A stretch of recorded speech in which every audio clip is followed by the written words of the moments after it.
Halo sahabat karir, kembali lagi di podcast UPT Pusat Karir Universitas Trisakti. Kali ini bersama saya Elisa. Kita kali ini akan membahas mengenai sharing pengalaman berkarir di bidang desain. Nah, kali ini kita udah kedatangan tamu narasumber dari Kepala Program Studi Desain Interior FSRD Universitas Trisakti. Jadi untuk ibu atau kak dipanggilnya manggilnya ya, iya. manggilnya. Boleh dipanggil Kak aja deh. Oke kak, jadi kak Caca Ya. nih mungkin ada yang belum tahu juga, bisa langsung perkenalkan dirinya kak. Oke, halo semuanya, salam kenal. Nama saya Anissa atau biasanya dipanggil Kak Caca. Kalau nama lengkapnya sih perlu tahu juga nggak sih? Boleh lah ya. Boleh. Reski Anissa Damayanti. Saya kebetulan diamanahkan sebagai Ketua Program Studi dari Desain Interior Fakultas Seni Rupa dan Desain Universitas Trisakti. Jadi boleh dipanggil Kak Caca aja. Oh iya, oke kak Caca. Kak Caca ini kan sekarang kepala program studi di desain interior Iya, ya kak ya. betul. Kakaknya ini juga alumni sini. Iya, Nah, betul. kalau boleh tahu nih kak, kegiatannya ini hanya kesibukan sekarang nih ya, hanya sebagai dosen kak atau ada kegiatan lain lagi? Ya, jadi sebenarnya saat ini memang karena kebetulan diamanahkan sebagai ketua program studi, sebelumnya saya sambil bukan magang ya, freelance bekerja sebagai interior designer, tapi lepasan gitu. Jadi dosen sekaligus nyambi gitu ya. Kalau kita nyebutnya nguli tanda kutip gitu ya kalau di desain. Tapi setelah diamanahkan menjadi ketua program studi, kayaknya kalau di Sambi agak berat gitu ya. Karena ketua program studi itu kan bebannya lumayan ya, tanggung jawabnya cukup besar gitu. Jadi takut nggak bisa bagi waktu, jadi sekarang emang fokus menjadi dosen sekaligus ketua program studi, dan kebetulan sekarang lagi maintenance juga untuk punya YouTube channel sendiri juga. Lebih hebat. Agak-agak promo sedikit nih ya. Boleh silakan. Promo sedikit, jadi maintenance YouTube channel sendiri, namanya Dosen Daily. Boleh loh di subscribe. Iya, jangan lupa ya, apalagi nih yang anak-anak FSRD boleh loh nih. Iya dong. Dosennya punya YouTube channel loh. Tolong. Nggak mau kalah ya. Nggak mau kalah. Oh kalah. Nah, Kak Caca ini desain interior atau maksudnya masuk terjun ke dunia desain itu suatu cita-cita dari kecil kah, atau tadinya tuh nggak kepikiran pengennya tapi jadinya terjun ke desain interior gitu? Jadi mungkin saya salah satu orang yang udah tahu cita-citanya dari pas sekolah. Jadi kan ada ya dari kecil, mungkin dari TK atau dari SD suka ada yang nanya, kamu nanti mau jadi apa gitu kan ya, sering nggak sih ditanyain kayak gitu dulu. Ada yang dokter, guru gitu kan, paling umum lah ya itu perawat, polisi, pemadam kebakaran gitu. Nah saya tuh kebetulan dari sekolah, tapi baru pas SMP sih, SMP SD masih berubah-berubah lah. Pas SMP udah kayak mantep banget, mah Caca mau jadi interior designer gitu. Jadi kayak padahal belum tahu juga interior designer tuh apa gitu ya, tapi kayak cari tahu sendiri, lihat kok keren ya gitu, designer. Jadi selalu kayak wow, designer keren, karena kan kita tahu designer fashion gitu gak sih ya, tapi ternyata ada juga interior designer. Makanya pas dari SMP aku udah mantep banget aku mau jadi interior designer, baru masuk lah kuliah di sini interior design. Oh, gitu. jadi emang udah tahu ya, udah kepikiran gitu maunya apa, nggak kayak yang biasanya kan masih kabur-kabur terus kayak yaudah deh desain gitu ya. Kayak terpaksa gitu kayak ya. terpaksa gitu ya, kayak pilihan akhir. Terus sebagai desainer interior,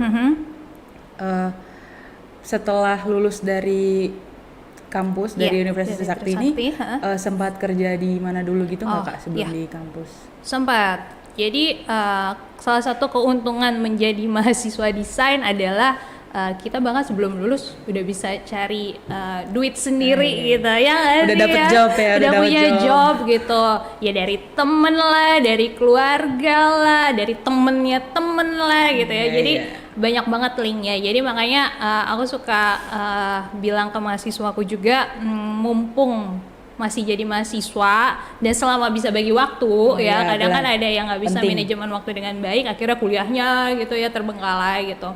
boleh tuh sambil cari-cari job mungkin pas liburan gitu. Nah alhamdulillahnya sebelum lulus aku udah beberapa dapat tawaran freelance lah gitu di bidang desain. Dan aku pernah salah satunya di mall di Senayan City, aku megang job untuk window display-nya. Jadi kalau interior design kan nggak melulu desain rumah, nggak melulu desain hotel gitu. Nah waktu itu dipercaya sama teman-teman si tim ya, karena desain kadang kan tim ya, nggak sendirian gitu. Jadi mendesain window display dari salah satu retail atau toko di Senayan City. Nah setelah itu baru setelah lulus, nah pas lulus nih baru agak melenceng yang tadi mau jadi interior designer, aku kepikiran aku pengen jadi dosen deh. Oke. Jadi mungkin nanti teman-teman juga bakal ngerasain ya, akan ngerasakan yang tadinya pengen ini tapi begitu kuliah ada prospek yang lain nih yang nggak kabur lah ya istilahnya, masih nyambung gitu, masih di jalur yang masih sama, di jalan yang benar masih di jalan yang benar gitu. Jadi baru begitu lulus aku pengen jadi dosen mah boleh nggak ya, selama masih oke, orang tua juga support gitu ya. Akhirnya baru tuh karena dosen kebetulan harus ambil S2 kan, minimal S2 ya. Jadi baru begitu lulus aku ambil S2 dan S2-nya juga di Universitas Trisakti, karena saat itu yang punya S2 di bidang desain itu baru untuk swasta ya, baru Trisakti. Negerinya ITB, ISI, dan itu kan agak jauh gitu. Sementara aku pengen kerja di Jakarta gitu. Jadi kerjanya juga kampus kuliah S2-nya juga dapat gitu kira-kira. Oh, jadi emang setelah lulus jadi desainer interior, terus akhirnya kepikiran mau jadi dosen ya. Gitu. Terus selama jadi dosen tuh kayak apa sih Kak tanggapannya? Nih kan zaman sekarang udah makin canggih nih teknologi ya. Ada AI, itu gimana tuh tanggapannya? Kayak apakah anak-anak desainer interior yang bahasanya yang manual ya akan tergeser dengan teknologi sekarang ya. Ya ini isu teknologi dan perkembangannya tuh kayak nggak ada habisnya ya teman-teman semua ya. Ada ya tiap tahun, bahkan dalam setahun tuh bisa ada muncul teknologi baru. Zaman aku kuliah itu tahun 2006 sampai lulus 2010 itu udah mulai tuh 3D yang tadinya tuh benar-benar manual ya, gambar sebesar sajadah gitu ya, gambarnya manual gitu ya. Nah pas aku masuk tuh udah mulai belajar pakai CAD, udah pakai belajar 3D gitu, walaupun kita dengan tertatih-tatih tapi akhirnya bisa. Apalagi sekarang setelah berpuluh tahun kemudian gitu. Nah kalau menurut aku sih dengan adanya perkembangan teknologi justru ngebantu banget baik secara virtual reality, artificial intelligence itu sangat membantu banget. Karena yang aku tahu apalagi mungkin di Indonesia baru tapi di luar negeri sendiri itu sudah mungkin sekitar 5 tahun yang lalu ada, atau 3 sampai 5 tahun yang lalu sudah ada. Itu justru ngebantu gitu. Gimana para klien bisa ngerasain dia mau bangun rumah nih, dia bisa ngerasain dengan adanya teknologi AI itu tadi gitu. Dengan ada AI justru bisa ngebantu, kemudian jadi fasilitas juga yang mendukung bahwa itu bisa mensupport mereka ngebayangin nanti jadinya rumahnya seperti ini gitu. Kalau sekarang kan mungkin di Indonesia itu baru muncul ya, tapi sedangkan di luar negeri itu sebenarnya udah lama ya. Mudah-mudahan kita juga nggak ketinggalan dengan adanya perkembangan teknologi juga di Trisakti juga kita lihat selalu mengikuti teknologi juga ya perkembangan itu gitu. Jadi justru itu mensupport kita banget sih. Oke, jadi adanya teknologi yang semakin canggih ini kan semakin mendukung ya para desainer. Nah, tapi ini akan mengancam nggak sih Kak? Kayak jadinya kan banyak, mungkin ada beberapa atau lebih banyak sih sekarang kayaknya banyak banget anak-anak yang belajar desain tuh otodidak, yang nggak harus ambil pendidikan S1 atau cuma les atau sertifikasi kayak gitu-gitu kan. Berapa tahun udah bisa gitu ya. Bisa. Kayak mungkin mereka emang ada bakatnya tapi nggak dituangkan langsung di S1 gitu kan. Nah, itu tuh mengancam nggak sih Kak? Kayak apa bedanya desainer yang sarjana sama yang otodidak gitu, okay. Nah ini mungkin aku coba jawab karena aku juga punya beberapa teman waktu sekolah yang mungkin mereka tidak atau belum punya kesempatan untuk kuliah gitu ya. Jadi mereka belajar otodidak, pengen tahu, oh lo belajar Photoshop ya Cia, lo belajar CAD ya di kampus, ajarin gue dong gitu kan. Jadi mereka dalam tanda kutip mencuri ilmu gitu ya. Baik, kadang apalagi di internet sekarang juga udah banyak banget ya banyak tutorial, ya. apa bikin video gitu ya, bikin desain rancangan rumah menggunakan aplikasi ini itu udah banyak banget sih, dan kita nggak bisa menahan itu gitu. Satu sisi itu jadi peluang kayak tadi aku bilang di awal, tapi di satu sisi seperti kayak Lisa bilang tadi bisa jadi ancaman. Tapi aku coba melihat ancaman itu bukan sebagai ancaman yang negatif, tapi ancaman yang positif dalam artian kita bisa mengantisipasi apa yang bisa diperoleh oleh mahasiswa kita di kampus tapi tidak bisa mereka dapatkan kalau belajar otodidak. Yang pertama yang aku lihat adalah skill ya. Kalau belajar otodidak itu pasti hard skill. Mereka bukan nggak akan ya, mungkin bisa tapi lama gitu ya. Tapi kalau di kampus itu benar-benar diajarkan dari basic dalam artian teorinya. Kenapa lo harus bikin ini garis harus sepanjang ini? Kenapa nggak sepanjang ini aja? Itu semua diajarkan dari nol kalau di kampus. Sedangkan kalau otodidak mereka nggak bisa dapatkan itu. Kemudian kayak unsur-unsur desain, prinsip-prinsip desain, mungkin mereka tahu dengan searching di internet, tapi kan tidak bisa mengerti atau memahami atau mentranslate itu ke gambar gitu. Jadi ada hal-hal itu yang tidak bisa mereka implementasikan, dan aku juga lihat sendiri dari segi taste.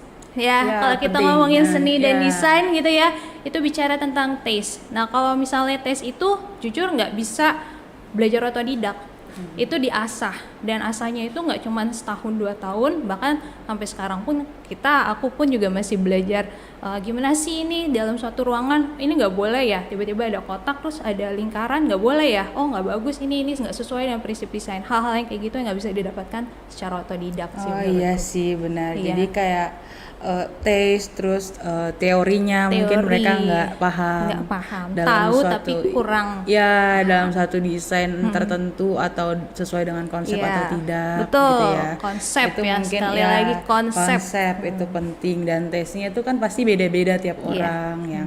Mungkin itu kali pembedanya gitu. Kira-kira yang didapat sama anak-anak sarjana FSR di Universitas Trisakti itu pasti tahu, pasti dapat dasarnya, pasti tahu teorinya apa. Jadi dengan gampang menuangkan itu di karya-karyanya gitu. Oke.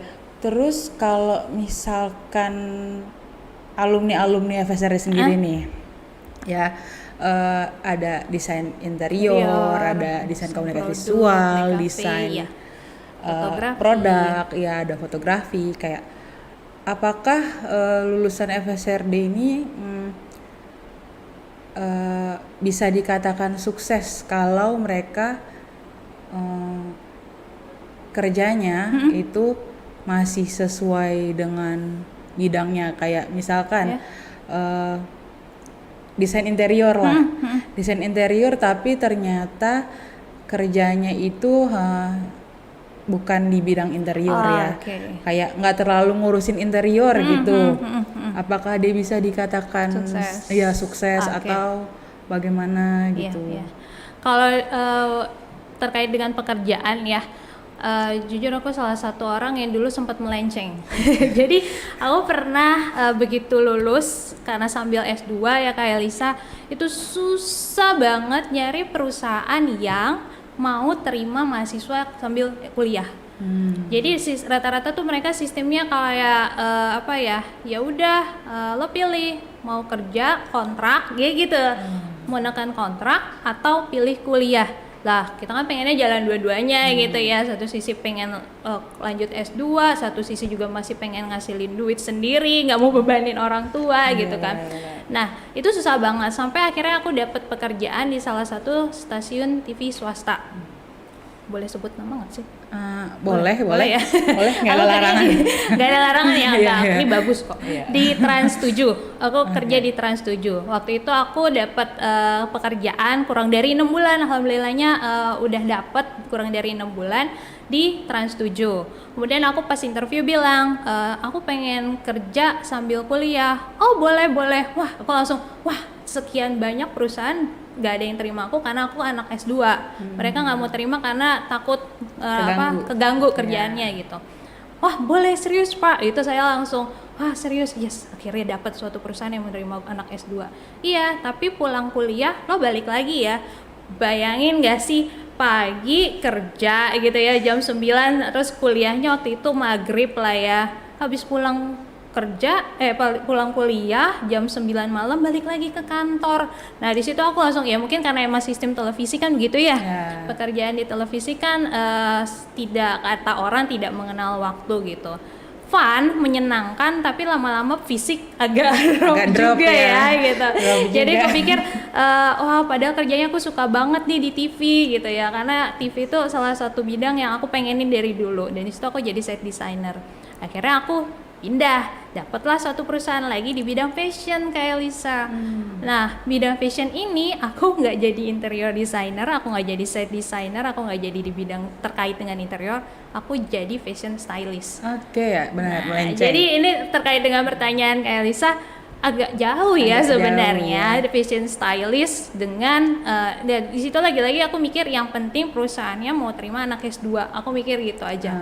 Saking udah aduh gimana ya, masa gue nggak kerja gitu, masa beban orang tua gitu. Jadi aku akhirnya ngambil job itu jadi fashion stylist.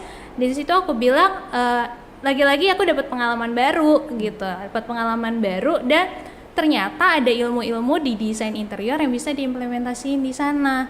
Karena dia di bidang fashion, dia juga menjual punya toko juga gitu di salah satu pusat perbelanjaan. Jadi di situ aku diajak, lo lulusan interior kan, yuk ikut gue ke store gitu. Dilihat, nih kira-kira kalau baju ini ditaruh di sini bakal aku nggak ya gitu. Jadi dia cuma nanya, padahal aku fashion stylist, nggak ada urusannya ya sama marketing atau penjualan gitu kan. Terus ya akhirnya menurut aku sukses atau tidaknya suatu pekerjaan itu balik lagi ke orangnya, fun apa enggak ngejalanin pekerjaan itu. Kalau misalnya nggak fun, terpaksa mau gajinya 20 juta atau berpuluh-puluh juta lainnya, ya itu lama-lama makan hati sendiri sih gitu. Jadi nggak terkait dengan sukses apa enggaknya, tapi selama itu pekerjaannya menyenangkan buat kita, dan lagi-lagi nggak melulu harus satu bidang rumpun ilmu, pasti ilmunya akan kepake kok, apapun gitu.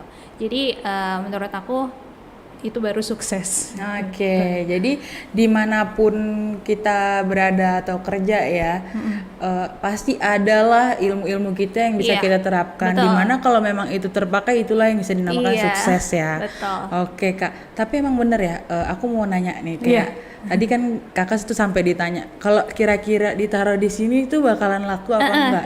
Itu ngaruh ya? Ngaruh ya? Ngaruh. Jadi dan itu diajarkan. Ada jadi teorinya. Kayak faktor psikologis gitu. Jadi kan ya interior design kan gimana kita menyampaikan desain kita untuk kliennya karakter berbeda-beda. Itu kan berarti psikologis juga ya. Jadi dan itu balik lagi yang mungkin tidak bisa dipelajari oleh orang yang otodidak tadi. Ya betul, mereka tidak mengerti. Mungkin mereka bisa searching, tapi dengan waktu yang lama. Keterbatasan benar. Terus kira-kira Kak, kalau tipe perusahaan seperti apa sih, kan Kakak sekarang kan sebagai dosen Kaprodi gitu ya, pasti kan paham lah nih anak-anak adik-adik muridnya ini pada kayak mereka tuh sebenarnya senang ke perusahaan yang kayak gimana sih sebenarnya kayak gitu. Perusahaan di bidang interior nih ya. Iya betul. Rata-rata kalau aku lihat sekarang yang masuk desain interior selama masih menjadi mahasiswa pasti pengen merasakan bekerja di bidang konsultan interior atau kontraktor. Jadi kalau di desain interior ada konsultan, ada kontraktor. Kalau konsultan biasanya hanya konsultasi, kemudian kita buatkan gambarnya. Kalau kontraktor design and build, jadi sekaligus ngebangunnya juga gitu. Jadi rata-rata aku lihat mahasiswa-mahasiswaku saat ini mereka masih interest, masih tertarik banget, masih pengen ngerasain kerja di konsultan atau di kontraktor. Aku lihat sih seperti itu. Masih ambis di situ. Masih ambis saya istilahnya masih ambis di situ. Kayaknya pengen sesuai jalur di situ. Betul. Gitu. Harus dapat. Idealis. Iya betul. Oh gitu. Tapi tuh kalau emang magang, mereka tuh harus ada project sendiri kah untuk pengumpulan tugas gitu, laporan magang gitu? Iya. Jadi kurikulum di desain interior Universitas Trisakti itu kita ya rata-rata punya program magang atau KP, kerja profesi kerja praktek. Untuk di desain interior saat ini ada di atas semester 5, yaitu di semester 6 atau 7, rata-rata semester 7 sih. Nah itu kita punya ketentuan tersendiri untuk perusahaan yang boleh untuk dijadikan tempat KP. Mereka nggak perlu harus dapat project sendiri karena nantinya di perusahaan mereka akan bekerja sama secara tim. Jadi di kantor atau di perusahaan itu mereka akan ada tim yang ini bagiannya nyari project, ini bagian ketemu klien, ini bagian untuk gambar, ini untuk bagian drafter dan sebagainya gitu. Nah untuk khusus mahasiswa desain interior adalah kita menargetkan minimal mereka harus tahu struktur organisasi yang ada di perusahaan tersebut. Jadi jangan sampai banyak nih sekarang soalnya kejadian perusahaan-perusahaan desain interior yang bikin sendiri, dia yang ownernya, dia desainernya, dia bagian keuangannya, jadi struktur organisasinya dia lagi gitu. Nah kita nggak pengen mahasiswa kita kalau bisa, kalau magang benar-benar di struktur organisasi yang jelas. Bukan berarti itu nggak jelas, sah-sah aja buat bekerja di situ. Tapi kalau untuk magang sebaiknya struktur organisasinya jelas. Jadi mereka tahu tahapan dalam mendesain. Oh kalau ketemu klien harus ada bagian finance-nya, harus ada si ininya, si itunya, ada bagian mekanikalnya dan sebagainya gitu. Jadi nggak dia lagi orangnya. Karena kita takutnya kalau orangnya dia lagi, nanti mahasiswa kita malah disuruh fotokopi, disuruh gambar doang gitu kan. Karena kayak orangnya cuma satu aja kayak ini kerjain semua gitu ya. Iya, kasihan kan jadinya mahasiswanya gitu sih pusing kira-kira. banget kalau kayak gitu. Aduh. Terus nih Kak, kayak tadi kan ada apa? Kontraktor building. Ya, desain kontraktor. Oke. Jadi apa bedanya? Apa sih yang membedakan desain interior sama arsitek? Ya. Iya, tuh bedanya apa? Karena kan sama-sama mereka sama-sama ngegambar, ngebangun kayak gitu kan. Mungkin bisa buat jadi acuan sama teman-teman yang nonton yang mau masuk kuliah di sini, entah bingung mau arsitek apa interior kayak gitu ya kan. Iya. Benar. Beberapa kali saya ketemu calon mahasiswa itu pasti pertanyaan sama kayak Lisa tadi, apa sih bedanya arsitek sama interior? Karena mungkin lebih dulu ada arsitek, karena interior tuh kayak subsektornya lah ya dari arsitek gitu. Soalnya bapak saya nggak tahu interior tuh apa Kak, jadi saya disuruh masuk arsitek aja deh, banyak tuh yang kayak gitu. Jadi mungkin pengetahuan itu yang emang belum umum diketahui oleh para orang tuanya juga gitu. Jadi sebenarnya arsitek dan desain interior itu punya satu tujuan yang sama. Tujuannya adalah menghasilkan suatu bangunan yang nyaman dan juga secara fungsional itu enak ditempati. Entah itu rumah tinggal atau tadi toko, museum, hotel, restoran, kafe dan sebagainya. Tujuannya sama. Hanya saja kalau arsitek itu biasanya arsitek lebih fokus kepada bangunannya. Bangunan dalam artian ini masih tanah kosong, dia mau diriin bangunan. Nah gitu. Terus bangunannya harus kayak gimana, dia kerjasama juga ada sipilnya juga dan sebagainya gitu. Sedangkan kalau interior setelah bangunannya jadi, baru nih ruangannya mau diapain. Arsitek bisa ngebantu interior, begitu juga sebaliknya. Jadi kita saling ngebantu, jadi bukannya bersaing tapi justru kita mau saling membantu. Nah kadang aku lebih mudahnya jawabnya gini Kak Elisa, arsitek sama interior, arsitek dan desainer interior itu meliputi 3 aspek seni, aspek humaniora, sama aspek satu lagi itu biasanya teknik. Dua-duanya meliputi 3 aspek itu. Nah cuman kalau arsitek tekniknya lebih banyak. Jadi mungkin bisa sampai 40 hingga 50%. Kalau desain interior, tekniknya ya mungkin 20-30%, sisanya lebih ke seni, lebih ke humaniora. Jadi kalau tekniknya lebih banyak, berarti arsitek hitungannya lebih banyak. Jadi banyak nih, aku kadang ngejelasinnya biar lebih mudah gitu. Kalau hitungannya aku dari IPS Kak, matematika aku lemah kayak gitu. Aku mending masuk arsitek apa interior ya? Larinya ke interior. Iya gitu. Larilah Jadi ke interior. larilah ke interior. Bukan berarti interior nggak ada hitungan. Kadang ada yang salah persepsi juga kayak Lisa. Ya Kak, kirain nggak ada hitungannya. Ada. Kita ngitung di ruangan 3 kali 3 meter. Terus ubinnya perlu berapa piece kayak gitu-gitu kan gitu. Itu perlu hitungan juga, tapi hitungannya ya matematika dasar lah, yang mana anak IPS juga mungkin bisa, karena aku juga dulu dari IPS kayak Lisa. Oke, ya begitu. Jadi kayak gitu, jangan sampai salah masuk. Jangan sampai salah. Lemah di matematika larinya ke arsitek. Aduh, pusing. Terus kayak ini kan semua basicnya tuh kan gambar ya. Iya. Apakah yang mau masuk jadi mahasiswa FSRD atau di interior nih harus bisa gambar? Nah, ya. Lagi-lagi tuh pertanyaan nomor 2 yang sering ditanyakan. Harus bisa gambar kan calon nih? mahasiswa. Iya, harus bisa gambar. Harus bisa gambar nggak Kak? Gitu. Kalau aku jujur tidak harus bisa gambar. Cuman kadang kelemahannya kalau kita nggak bisa gambar, kadang ada nih satu angkatan isinya 40 orang. Teman-teman kita semuanya udah punya skill gambar, sementara kita belum. Bukan berarti yang belum ini akan ketinggalan. Jujur aku juga dulu nggak jago gambar, tapi ya karena tadi tekad dan ambis dari SMP, aku mau jadi interior designer. Pasti gambar, ya Allah gambarnya nggak karuan gitu kan. Tapi kadang pengen itu yang menutupi kelemahan kita, ya kayak Lisa. Jadi kalau menurutku selama kita pengen belajar, mau belajar, nggak harus jago gambar, bisa masuk. Karena kalau ada nih kasus di mahasiswaku juga, ada 2 orang, dia sahabatan, yang satu emang dari awal udah jago, skillnya udah bagus, dia les kursus di mana-mana waktu SMA, jadi skillnya udah kebayang lah ya, skillnya dewa tingkat apa gitu kan. Nah yang satu lagi, dia cuma kayak aku, modal pengen jadi interior designer, tapi gambarnya biasa aja gitu.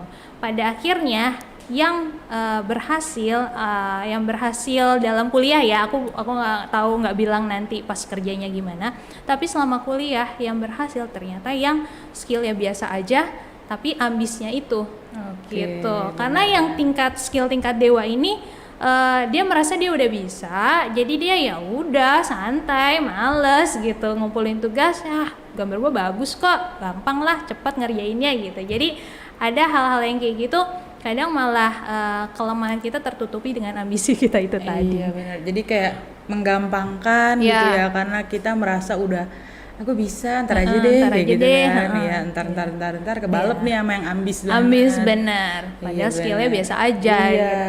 Hati-hati sama orang ambis. Ambis dalam hal positif ya. Jangan ambis yang menghalalkan segala cara, ngeri juga ya. Ini kan demi cita-cita gitu. Terus gimana sih Kak cara brandingnya FSRD sendiri, kayak desain interior gitu, apa yang setidaknya bisa membedakan alumni interior dari FSRD Universitas Trisakti sama dari yang dari luar gitu? Ya, Fakultas Seni Rupa dan Desain Universitas Trisakti itu kan udah ada usianya udah cukup senior kayak Lisa. Mungkin kayak Lisa pernah dengar ya, FSRD Trisakti itu udah ada dari kira-kira kalau aku nggak salah ya, lebih tua juga dari aku, tahun 1969. Jadi kurang lebih umurnya sekarang 52-53 lah ya. Jadi networkingnya sangat luas. Networkingnya dalam artian alumninya sampai sekarang tuh solid banget. Jadi di situ aku bisa bilang bahwa branding yang membedakan antara anak FSRD Trisakti atau lulusan FSRD Trisakti dengan yang mungkin bukan FSRD Trisakti adalah networkingnya. Kayak Lisa atau teman-teman nanti kalau main-main ke FSRD Trisakti bisa lihat di FSRD Trisakti itu kita punya spot-spot atau communal space yang tempatnya itu kita ngomongnya mungkin gampangnya tempat nongkrong deh. Tempat nongkrongnya anak FSRD yang emang cozy banget, tapi di situ mereka nggak sekedar nongkrong hahaha, tapi ternyata di situ mereka berkarya juga. Ada mural, ada tempat-tempat yang emang galeri art atau art space-nya gitu. Nah di situ menjadi peluang dari anak-anak FSRD Trisakti memperluas networking, karena kadang kita ngadain acara di situ, ngundang alumni dan sebagainya, sampai akhirnya pas alumni datang, mereka anak FSRD itu kan orangnya banyak kan yang apa ya, aktif gitu ya, ekspresif. Jadi mereka menyampaikan apa yang menurut pandangan mereka, ngobrol lah sama kakak-kakak alumninya, akhirnya networking mereka terbuka. Bahkan yang tadi aku bilang, enaknya anak desain adalah sebelum lulus tuh udah punya banyak job gitu. Ada yang bisa manage waktu, dua-duanya ke handle. Ada yang nggak bisa, ya akhirnya kuliahnya bye-bye gitu ya. Jadi hati-hati teman-teman. Jadi ya di situ lah menurut aku yang membedakan antara anak-anak FSRD Trisakti dengan yang bukan adalah networking. Networking ya, iya benar. Itu sih penting sih. Itu emang bisa dilihat sama teman-teman semua, mungkin adik-adik nanti yang mau masuk di sini itu emang di FSRD Universitas Trisakti ini itu ada beberapa spot yang mungkin orang awam tuh bilangnya artsy gitu ya. Artsy banget buat mau foto OOTD atau segala macam. Itu tuh benar-benar karya dari anak FSRD-nya sendiri. Nah, itu tempat mereka nongkrong, tempat mereka nugas bareng tuh ada di situ semua. Jadi kayak mungkin ada senior-seniornya yang dateng, ketemu sama junior-juniornya, ngobrol-ngobrol sampailah ada networking itu ya. Gue lagi ada job nih, lo mau ikut nggak? Iya benar. Gitu apalagi kalau di lirik-lirik nih adik-adiknya tuh, jago juga dia ya. Gitu kan. Oh skillnya boleh nih kayak gitu, kepake lah gitu. Menurut Kak Caca nih, sebenarnya tuh tantangan yang besar tuh apa ya untuk mahasiswa di FSRD ini kalau memasuki dunia kerja nanti gitu. Kayak tantangannya tuh apa gitu. Terus kayak skill apa sih yang harus dikembangkan gitu. Tantangan untuk memasuki dunia kerja ya. Kalau menurut aku adalah mental. Penting. mental. Banyak hal-hal lain, banyak mungkin dari segi bahasa, bagaimana soft skill, hard skill dan sebagainya. Tapi mental menurut aku. Mental nomor satu, kenapa? Karena mental mahasiswa jangan dibawa pas kerja. Mental mahasiswa yang mana? Kalau mental mahasiswa yang baik dalam artian aktif, energik, responsif dan sebagainya itu boleh dibawa. Tapi kalau mental yang, nah ini ada nih kadang-kadang, nggak semua ya, adalah 1-2 orang mentalnya kayak kakak nanti aja ngumpulin tugasnya boleh nggak gitu kan, kak harusnya ngumpulinnya Senin, kak laptopku rusak, kak aku bannya bocor sebagainya. Itu adalah alasan-alasan yang dari segi mental menurut aku itu nggak berdaya juang banget sih.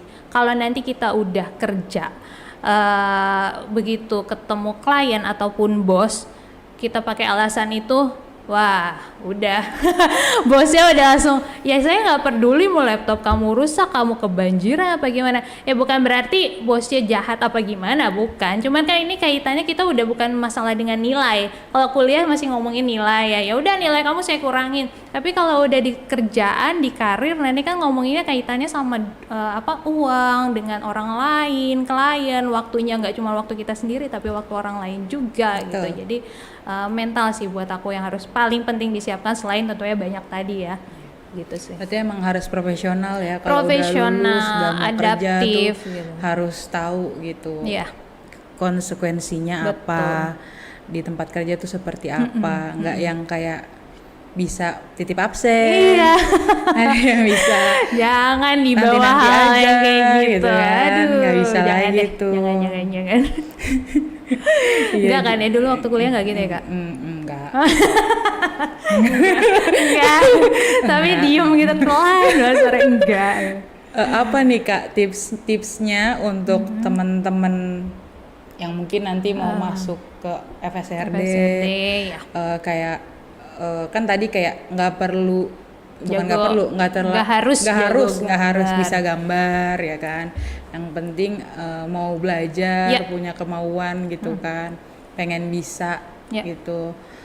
Selain itu kira-kira tuh apa tuh Kak Iya. tips-tipsnya? Oke, tips-tipsnya sih sebenarnya banyak. Kalau aku ngomong nanti sampai 1 jam ngomongin tips doang ya. Benar. Jadi kalau menurut aku Poin-poinnya aja. poinnya aja ya. Kalau menurut aku yang pertama tadi harus mau belajar, jangan cepet puas. Tuh aja yang udah jago, udah punya skill tapi nggak mau belajar, apa kata dosennya nggak didengerin gitu ya, atau nggak harus dosen sih, siapapun ya, kita bisa belajar dari mana aja gitu. Tapi nggak didengerin, jadi ya udah bye-bye kelar. Yang kedua menurut aku manajemen waktu sih. Buat masuk ke desain, baik desain interior, desain produk, desain komunikasi visual maupun fotografi, itu tugasnya banyak. Ya, tugasnya banyak. Betul. Apalagi ya aku ngomong dari interior dulu deh. Kalau DP DKV atau foto mungkin bukan wewenang aku untuk ngomongin tugas. Tapi kalau desain interior, tugasnya itu ya balik lagi kan kayak arsitek ya. Gambar-gambar yang segede sajadah tadi, gambarnya yang panjang-panjang tadi, Besar-besar. which is itu nggak bisa dikerjain dalam SKS, sistem kebut semalam, ya semalam bikin besok pagi dikumpul nggak akan bisa. Betul. Jadi dan kuliah kita tuh bisa dalam satu semester 7-8 mata kuliah. Kalau ngerjainnya itu di pending ya udah wassalam gitu ya. Jadi sekali lagi manajemen waktu menurut aku mungkin kesannya klasik gitu ya. Iya. Manajemen waktu tapi ya, beneran. di mana aja manajemen waktu. Manajemen waktu standar gitu. Tapi kalau buat gambaran aku itu penting banget karena ya itu tadi, satu dosen ngasih satu tugas berarti udah ada 7 tugas aja untuk dikumpulin minggu depan, dan tugasnya itu dengan yang segede-segede sajadah tadi gitu, minimal taplak meja lah, nggak sajadah gitu. jadi gede-gede banget gambarnya, itu nggak akan bisa dikerjain dalam semalam gitu. Jadi manajemen waktu, dan yang terakhir adalah jaga kesehatan. Oh iya betul. Karena kesehatan sekarang mahal, bukan mahal apa ya, mahal bukan bayar ke dokternya mahal, bukan, tapi mahal dengan kamu kesehatannya nggak bener, hal-hal yang harusnya kamu bisa kerjain jadi nggak bisa dikerjain gitu. Benar. Itu Karena sih. tuh tugas-tugasnya bakal bisa bikin begadang berapa hari gitu. Iya. Jadi semangat, harus jaga kesehatan, Iya. manajemen waktu, jangan sampai lah drop. Nah, untuk pesan-pesannya ke mahasiswa-mahasiswa semester akhir di desain interior atau FSRD yang akan FSRD. lulus nih memasuki dunia kerja. Oke, teman-teman semua, mungkin aku ngomongnya teman-teman ya kayak sok muda banget, nggak apa-apa ya. Nggak apa-apa. Udah. Jadi pesan-pesan, bukan pesan-pesan terakhir ya, ngeri juga. Pesan-pesannya sih kalau buat aku, karena teman-teman semua adalah statusnya saat ini masih pelajar atau menjadi mahasiswa, yang mana mahasiswa itu menurut aku adalah suatu privilege yang nggak bisa semua orang dapatkan. Ya, banyak banget aku temukan, baik kenalan aku maupun bukan, itu yang nggak pengen banget kuliah tapi nggak ada kesempatan itu gitu. Teman-temanku, anaknya temanku, anaknya kenalanku itu pengen banget kuliah tapi nggak bisa, pengen kuliah di Trisakti tapi aduh nggak bisa soalnya ini itu gitu. Jadi kuliah itu adalah suatu privilege, suatu kesempatan yang nggak semua orang bisa dapatkan. Bahkan katanya menurut persentase mahasiswa yang bisa berkuliah itu cuma 35% dari total usia dewasa ya, usia mahasiswa sekolah gitu. Nah itu menurut aku adalah suatu privilege yang kalian semua harus manfaatkan dengan baik, baik yang sudah di tingkat akhir ataupun baru masuk semester 1, sekarang mau semester 2 ya. Ada fase-fase, pasti ada fase-fase, benar nggak ya ini jurusan yang aku pilih, ada naik ada turun itu pasti. Tapi menurut aku manfaatkan sebaik mungkin, jangan cuma jadi mahasiswa yang apa ya istilahnya titip absen itu tadi. Yap. Mahasiswa yang penting gua kuliah, orang tua seneng gitu, tapi manfaatin waktu 4 tahun kalian di kampus. Mau 5 tahun juga boleh, tapi jangan ya. Kalau bisa lebih cepat kenapa tidak ya? Iya benar. Mau 5 tahun, mau 6 tahun, jangan lewat 7 tahun aja udah BMS nanti. Tapi kalau bisa manfaatkan waktu kalian seefisien mungkin dengan hal-hal positif yang bisa kalian gunakan. Buat seminar, ngumpulin workshop, ikut kompetisi, aktif dalam hal-hal, tidak harus aktif di organisasi, enggak gitu. Aktif-aktif hal lain yang tentunya positif itu baik banget selama kamu menjadi mahasiswa. Karena banyak sekali di luar sana yang nggak dapat kesempatan atau privilege seperti yang kalian dapatkan gitu. Oke, itu ya pesan langsung dari kepala program studinya desain interior. Ceramah tuh ya, kayak. Jadi harus benar-benar diingat-ingat, dipahami seperti itu. Nah, jadi untuk teman-teman yang pengen banget masuk FSRD, punya skill gambar, pengen jadi anak seni, anak desain itu bisa banget. Nah, untuk kalian semua mungkin anak-anak FSRD yang lagi bingung cari magang atau KP, karena kan KP di FSRD tuh mata kuliah ya Kak ya. Iya, jadi salah satu mata kuliah ada SKS-nya gitu. Jadi kalau emang bingung-bingung, adalah nih UPT Pusat Karir, yang dimana kita itu memberikan informasi-informasi lowongan magang maupun lowongan kerja yang bisa kalian lihat di website kita di cdc.trisakti.ac.id atau di Instagramnya Karir Center di karir_center_trisakti. Di situ tuh update-update banget ya untuk informasi-informasi lowongan magang atau lowongan kerja. Jadi kalian bisa lihat aja langsung situ. Tapi memang yang paling update itu di website. Jadi kalian bisa langsung daftar jadi member. Di situ ada tahapan-tahapannya, kalian tinggal lihat aja. Jadi kalau memang ada nih yang sekiranya ngena gitu di hati, bagus nih lowongannya, gue pengen di sini, cocok nih. Itu bisa langsung apply di situ. Jadi gampang, udah ada fasilitasnya di pusat karir. Sangat membantu sekali kan? Iya, sangat membantu sekali. Apalagi kan memang anak-anak FSRD ini apa ya, kalau aku boleh bilang tuh agak-agak ambis sama pengen sejurusan lebih ke picky gitu ya. Bener. Kayak nggak mau semua lowongan, padahal tuh ada yang picky, sesuai gitu kan. Picky, tapi nggak mau. Tapi bisa deh kalau buat magang tuh kayak coba-coba dulu ya untuk cari-cari pengalaman. Ada program-program magang apapun tuh kayak kalau emang ada jurusannya ikutin aja gitu ya Kak ya. Apalagi sekarang ada program Kampus Merdeka juga Iya bener. Jadi jangan terlalu milih-milih. Ya. Nanti kalian nggak dapet pengalamannya, terus kayak tiba-tiba udah waktunya lulus belum magang. Aduh, baru ketar-ketir ada tempat magang nggak? Coba cepat-cepat. Kalau mau datang langsung ada di Gedung M Universitas Trisakti lantai 6 UPT Pusat Karir. Jadi kalian bisa langsung tanya-tanya aja di situ. Kalau mau ada keresahan mungkin tapi pengen pilih-pilih mungkin ya bisa dikonsultasikan dulu kayak gitu ya Kak ya.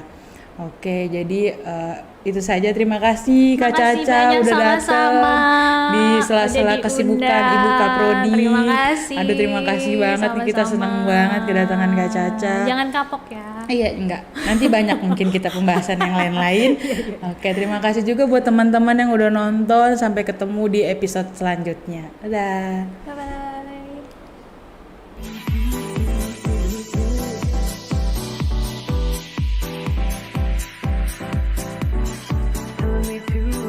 Taking a chance.